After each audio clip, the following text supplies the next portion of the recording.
off with a little question that I want to ask you guys. So, how many of us realized after around this time, maybe middle school type of area, we didn't really know how to cope with our feelings as good? Y'all can show by a raise of hands or just say it out loud. All right, that's kind of what I'm gonna be touching on a little bit. And today's message around it is Jesus changes my identity. And I'm gonna start off from when I was growing up, little kid. So when I started to grow up, I was in a very stereotypical kind of Mexican household. I was always moving around, doing things. For first kind of part of my life, I didn't live here in the States. I lived in where my dad's from, Yucatan, and I didn't really meet most of my family. And over there, it was very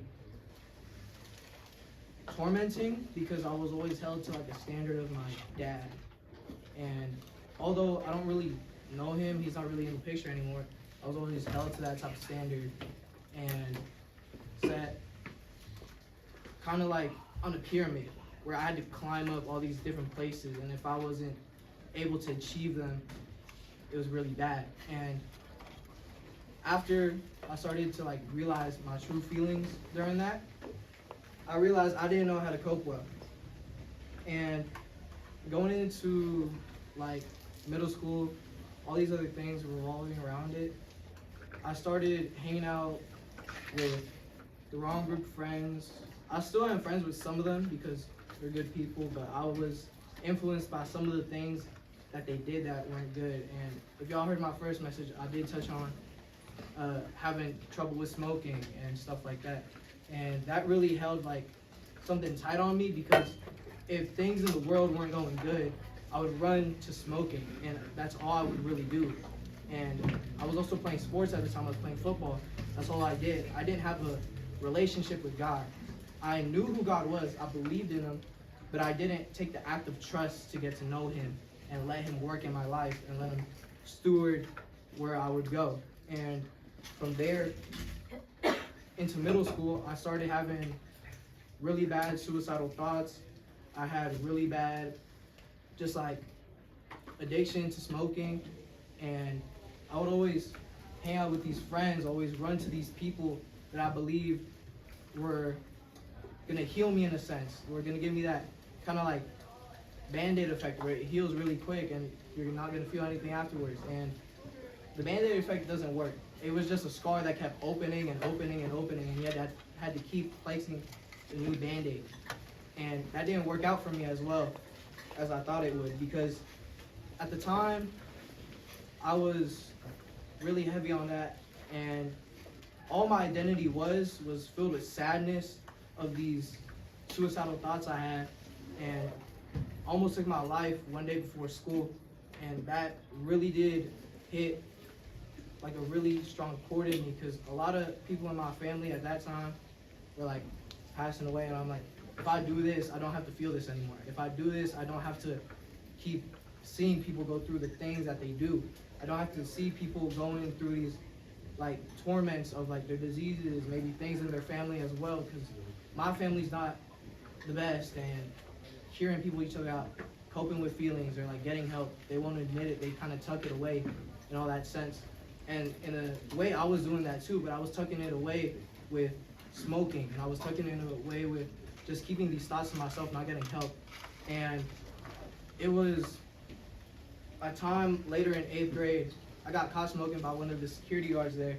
And what I believe is he was planted there by God, because what he did to me kind of set a ripple effect into changing what it says right there, my identity. And from there, my identity changed to something greater, because he pulled me aside one day from class and he was talking to me.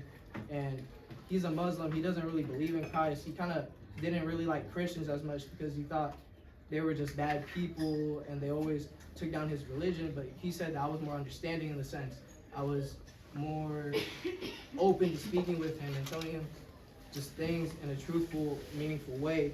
And he spoke to me, and these words touched something. Even though they're really simple words, they just changed the way I just saw life changed and like went to stuff like this for like the rest of it.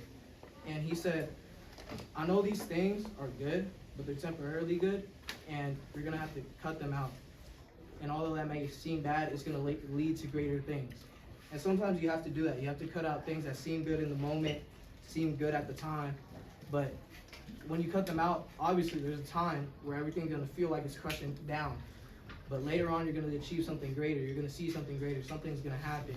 And that's what I experienced, because once I came here to this school, I didn't really know about this club, but I redid my whole relationship with God.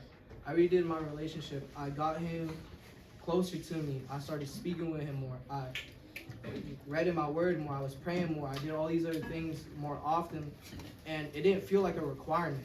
It felt like something I wanted to do, something that was gonna better myself, something that wasn't gonna feel like, oh, it's to check off a box, I have to do it, or oh, I gotta do this so that I make it to a place. No, I was doing it for the sense of having a close relationship with him and not feeling that sense of sadness anymore. And I would always run to him afterwards. But I didn't really know about this club, and this is when I started falling back on things when I came here, and I wasn't really in the best mindset. But I started coming in here, and I started going there for the pizza. That's all I really did for the most part.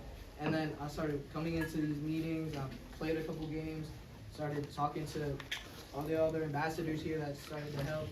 And through that, I went to my first conference in Sacramento, and afterwards, it sort of just set me free from all these things, all these chains that were holding me down. I felt so relieved, and like all this weight came off of my shoulders, all these weight came off of my legs, and I felt like I could truly like run and soar forward. And then afterwards, I was talking about it with one of my youth pastors after a youth night, and I was going home, and I was in the car with him. He was about to drop me off, and this is when I found out about identity, because it was something I was circling around.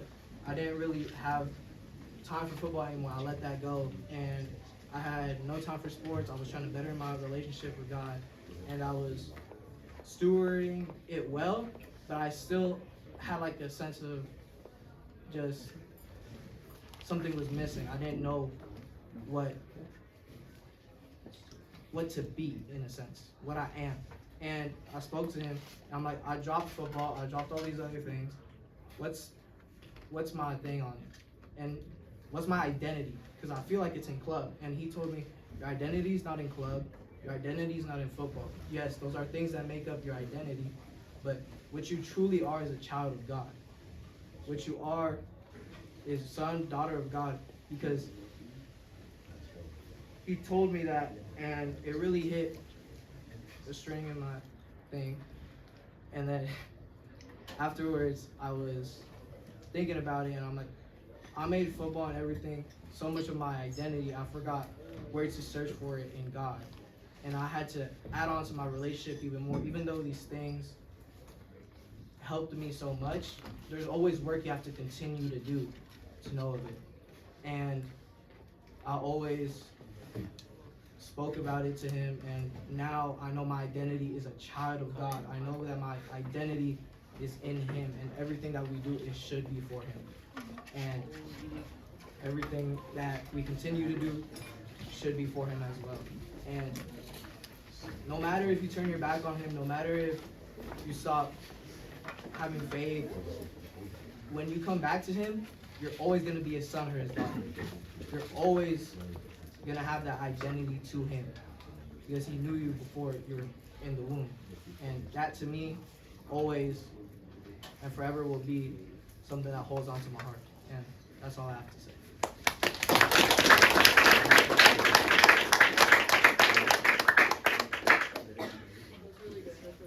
Thank you for your vulnerability. It takes a lot to be up here and really sharing out your testimony like that. We have our second speaker today, who I think if you've come to club anytime, you've probably seen him around and you've heard one of his messages. So we have Ziggy coming up here. not feeling the best right now. Major stomach problems, so I'm just glad I'm here. I'm glad that God allowed me to make it today so I could speak for you. But it wouldn't even be me. The Holy Spirit's flowing. But Lord, I pray that I say everything that you need me to say. I pray that I touch the hearts of everybody in this room. But my identity, I'm gonna take it back to BC. So my BC? Sorry, what's BC? BC is before Christ, not before. I'm not gonna say the other one. But yes, BC. So before Christ, I was raised with me, my mom, and my dad. But my dad kind of had like this plan for me. Not even gonna lie to you. But he was a person who was, I wouldn't say he was the best, but he was very highly seen. Lots of people viewed him in a very positive light because of the things he used to do in his past when he was around my age.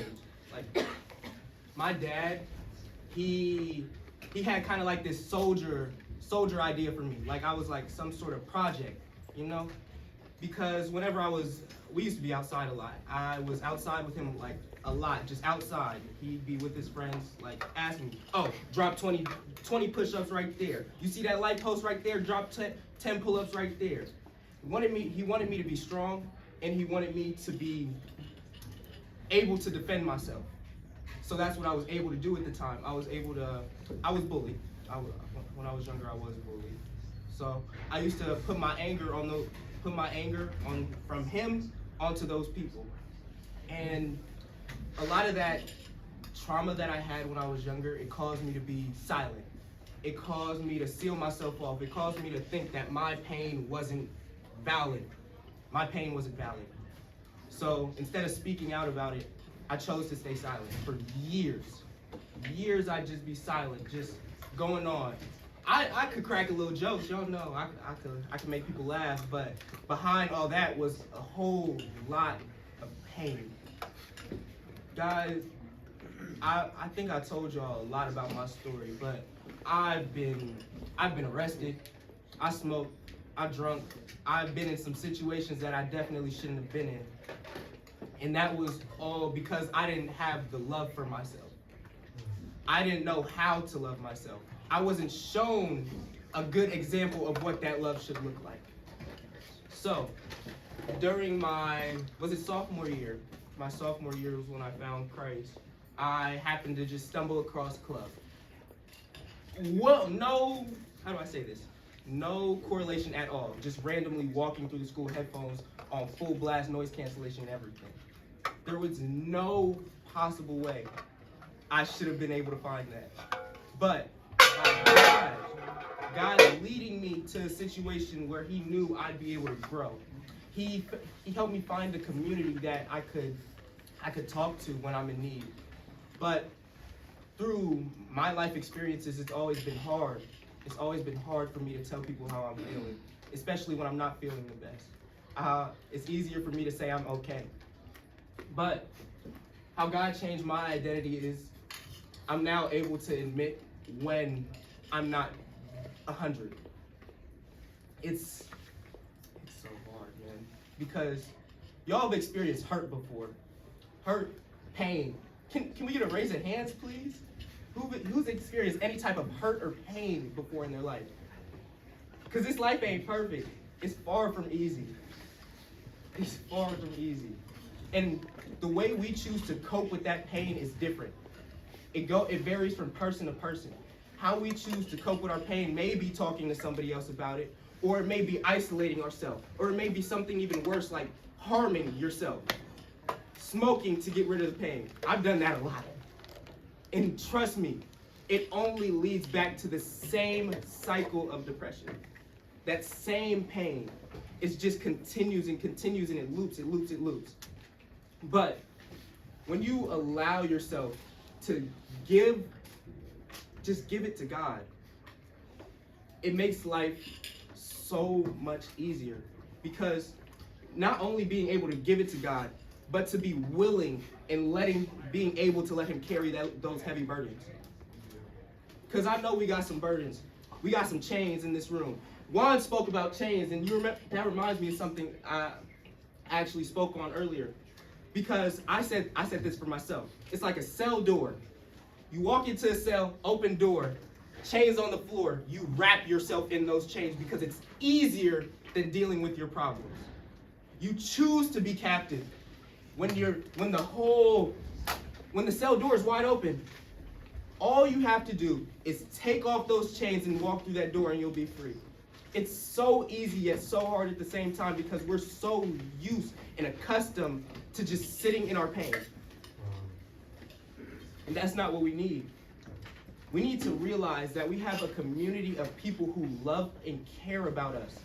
And most of all, that we have a all-powerful, all-omnipotent. Y'all know what omnipotent means. All-powerful everywhere at once. Everywhere.